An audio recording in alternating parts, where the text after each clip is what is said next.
నమో వెంకటేశాయ. ఓం నమో భగవతే వాసుదేవాయ. అందరికీ నమస్కారం అండి. Welcome back to our channel.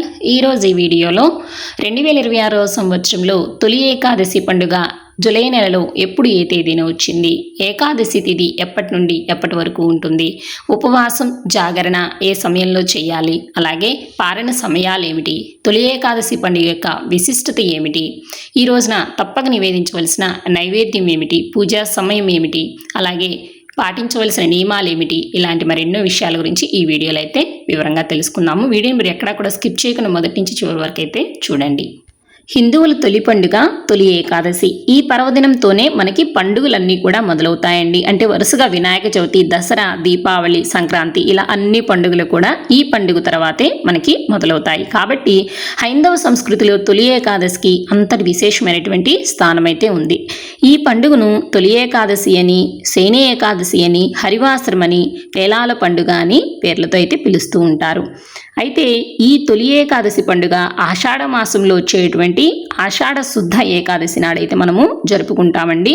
సంవత్సరానికి మనకి 24 ఏకాదశులు అయితే ఉంటాయి కదండి. కానీ ఈ ఆషాఢ మాసంలో వచ్చేటువంటి శుద్ధ ఏకాదశి ఎందుకు అంత పవిత్రమైనది అని అంటే, ఈ ఏకాదశి రోజున శ్రీ మహావిష్ణువు క్షీరసాగరంలో శేషతల్పంపై యోగ నిద్రలోకి వెళ్తాడని పురాణాలు చెబుతున్నాయి. ఈ నిద్రాకాలం 4 నెలల పాటైతే ఉంటుందండి. మరలా శ్రీ మహావిష్ణువు కార్తీక శుద్ధ ఏకాదశి నాడు తిరిగి మేల్కొంటారు. ఈ 4 నెలల కాలాన్ని చాతుర్మాస్యమని అంటారు. అంటే ఈ సమయంలో వివాహాలు కానీ, ఉపనయనాలు వంటి శుభకార్యాలు అయితే ఎక్కువగా జరిపించరండి. ఈ కాలమంతా కూడా ఆధ్యాత్మికతకు, పూజలకు, వ్రతాలకు, దాన ధర్మాలకే అత్యంత పవిత్రమైనదిగా భావిస్తారు. తొలి ఏకాదశి రోజున ఉపవాసం ఉండి విష్ణుమూర్తిని పూజించడం వల్ల సకల పాపాలు తొలగిపోయి కోరిన కోరికలు నెరవేరుతాయని, ఈ ఒక్క ఏకాదశి రోజున దీక్ష చేస్తే కోటి పుణ్యాలు లభిస్తాయనేది భక్తుల నమ్మకం. ఈ తొలి ఏకాదశి పండుగ నుంచి ఉత్తరాయణ పుణ్యకాలం పూర్తయిపోయి దక్షిణాయన పుణ్యకాలం అయితే ప్రారంభమవుతుంది. ఇంతటి విశేషమైనటువంటి ఈ తొలి ఏకాదశి పండుగ 2026 సంవత్సరంలో స్వస్తి శ్రీ చాంద్రమాన శ్రీ పరాభవనామ సంవత్సరం దక్షిణాయనం, గ్రీష్మ ఋతువు ఆషాఢమాసం, శుక్లపక్షం ఏకాదశి తిథి ప్రారంభం జూలై 24వ తేదీ శుక్రవారం పగలు 10:08 ప్రారంభమై జూలై 25వ తేదీ శనివారం పగలు 11:55 వరకు ఏకాదశి తిథి అయితే ఉంటుందండి.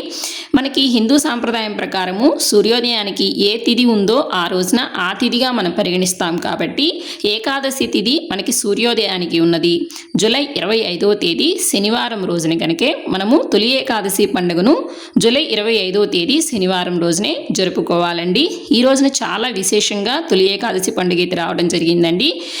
విష్ణుమూర్తికి శనివారం అంటే చాలా ప్రీతికరం కదండి. అలా శనివారం రోజున తొలి ఏకాదశి పండుగ రావడం అనేది చాలా విశేషం అండి. కాబట్టి ఎవరూ కూడా ఈ రోజున మిస్ కాకుండా స్వామివారికి పూజ అనేది చేసుకోండి. ఈ రోజు నక్షత్రం అనురాధ ఉదయం 6:03 వరకు అయితే ఉంటుంది. తదుపరి జ్యేష్ఠ అయితే ప్రారంభమవుతుంది. ఈ రోజున స్వామివారికి పూజ చేసుకోవడానికి శుభ సమయాలు ఉదయము 9 గంటల లోపు పూజ చేసుకోవాలండి. అలా కుదరని వారు మరలా 10:30 తర్వాత అయితే పూజ చేసుకోవాల్సి ఉంటుంది. ఎందుకంటే రాహుకాలము ఉదయం 9 గంటల నుంచి 10:30 వరకు రాహుకాలం అయితే ఉందండి. కాబట్టి ఉదయం 9 గంటల లోపే పూజ చేసుకోండి. అలా కుదరని వారు 10:30 తర్వాత పూజ అనేది చేసుకోండి.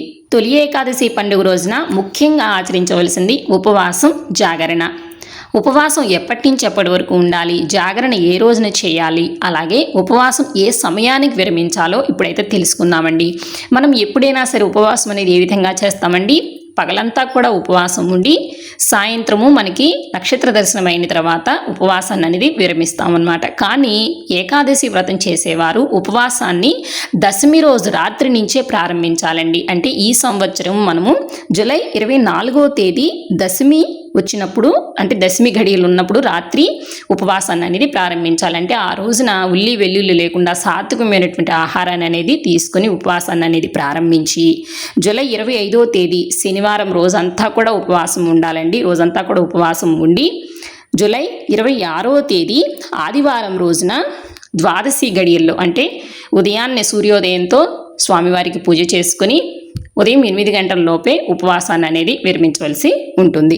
ఈ తొలి ఏకాదశి పండుగ రోజున పూజ ఏ విధంగా చేయాలో తెలుసుకుందామండి.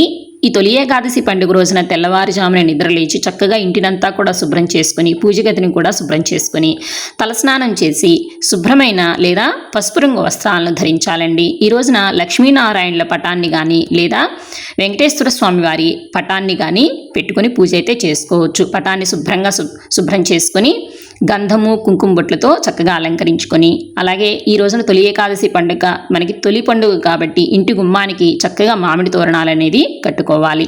అలాగే పూజా మందిరంలో వెండి ప్రమిదల్లో ఆవు నెయ్యి పోసి 3 ఒత్తులను విడిగా వేసి దీపాన్ని అనేది వెలిగించుకోవాలి. తొలి ఏకాదశి పూజ ప్రారంభించే ముందు ఈ ఏకాదశి వ్రతాన్ని పూర్తి భక్తితో ఉపవాసం ఉండి ఆచరిస్తాను అని శ్రీ మహావిష్ణువు ముందు సంకల్పం అనేది చెప్పుకోవాలి. విష్ణుమూర్తికి ఇష్టమైన పూలు తులసి దళాలతో పూజ చేసుకోవాలి. తులసి దళాలు విష్ణువుకు అత్యంత ప్రీతికరమైనవి, కానీ తొలి ఏకాదశి రోజున మాత్రం వాటిని కోయకూడదండి. కాబట్టి ముందు రోజునే వాటిని కోసి శుభ్రంగా సిద్ధం చేసుకొని ఉంచుకోవాలి. ఓం నమో నారాయణాయ లేదా ఓం నమో భగవతే వాసుదేవాయ అనే మంత్రాలను జపిస్తూ తులసి దళాలతో స్వామివారికి పూజ చేసుకోవాలి. అలాగే ఈ రోజున విష్ణు సహస్రనామ పారాయణం చేస్తే విశేషమైనటువంటి ఫలితాలు అనేవి కలుగుతాయి. ఈ రోజున విష్ణుమూర్తికి ఇష్టమైనటువంటి పండ్లు, స్వీట్లు, ముఖ్యంగా పచ్చకర్పూరం కలిపినటువంటి తీపి పదార్థాలని నైవేద్యంగా సమర్పించాలండి. అలాగే ఈ రోజున ముఖ్యంగా నైవేద్యంగా సమర్పించవలసినది పేలాల పిండి అండి. ఈ పేలాల పిండిని మొక్కజొన్న పేలాలతో కూడా చేస్తారు, అలాగే జొన్న పేలాలతో కూడా చేస్తూ ఉంటారండి. ఈ పేలాలను మెత్తగా పొడిగా దంచి అందులో నూరిన బెల్లాన్ని అయితే కలిపి నైవేద్యంగా అయితే సమర్పించాలి. అనంతరం ధూపదీప నైవేద్యాలను సమర్పించిన తర్వాత కర్పూర హారతిని ఇవ్వాలి. తొలి ఏకాదశి రోజంతా కూడా ఉపవాసం ఉండి రాత్రంతా భగవన్నామస్మరణ చేస్తూ ఆధ్యాత్మికపరమైన కథలను చదువుకుంటూ జాగారం అనేది చేయాలండి. ఈ రోజున పాటించవలసిన నియమాలు: ఆరోగ్యం సహకరించి చేయగలిగిన వాళ్ళు రోజంతా ఉపవాసం ఉండండి. అలా సాధ్యం కాని వాళ్ళు పాలు, పండు లాంటివి తీసుకుంటూ ఉపవాసాన్ని అనేది ఉండవచ్చండి.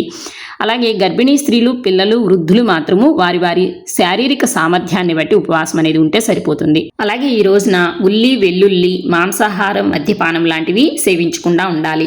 అలాగే ఈ రోజున మంచం మీద కూర్చోవటం కానీ పడుకోవటం లాంటివి కూడా చేయకూడదండి. అలాగే ద్వాదశి రోజున ఏం చేయాలి అని అంటే, ఏకాదశి తర్వాత రోజు వచ్చేటువంటి ద్వాదశి రోజున ఉదయాన్నే మరలా విష్ణుమూర్తికి పూజ అనేది చేసుకుని ఆ సమయంలో బ్రాహ్మణుడికి భోజనం పెట్టడం కానీ లేదా మీ శక్తికి తగినట్టుగా దానం చేసి ఉపవాస దీక్ష అనేది విరమించవలసి ఉంటుంది. ఈ విధంగా తొలి ఏకాదశి పండుగ రోజున మీకు దగ్గరలోని విష్ణుమూర్తి ఆలయాన్ని సందర్శించి ప్రత్యేక పూజలు కూడా చేయించుకుంటే మంచి శుభ ఫలితాలు అనేవి కలుగుతాయి. తొలి ఏకాదశి పండుగ రోజున ఉపవాసం జాగరణ చేయడం వల్ల సర్వ పాపాలు తొలగిపోయి ఆ స్వామివారి అనుగ్రహం అనేది త్వరగా కలుగుతుంది. సో ఇంతేనండి ఇవాళ వీడియో. 2026వ సంవత్సరంలో తొలి ఏకాదశి పండుగ గురించి అయితే పూర్తి విషయాలను అయితే తెలుసుకున్నాం కదండి. ఇంక ఈ వీడియో మీద మీకు ఎటువంటి సందేహాలు ఉన్నా కూడా నా కామెంట్ బాక్స్లో అయితే పోస్ట్ చేయండి. ఈ వీడియో కానీ మీకు నచ్చినట్టయితే లైక్ చేయండి, షేర్ చేయండి. రానున్న కొత్త వీడియోస్ కోసం మన ఛానల్ అయితే సబ్స్క్రైబ్ చేసుకోండి. మరొక మంచి వీడియోతో మళ్ళీ కలుసుకుందామా మరి. సర్వేజన సుఖినో భవంతు, లోకా సమస్త సుఖినో భవంతు. స్వస్తి.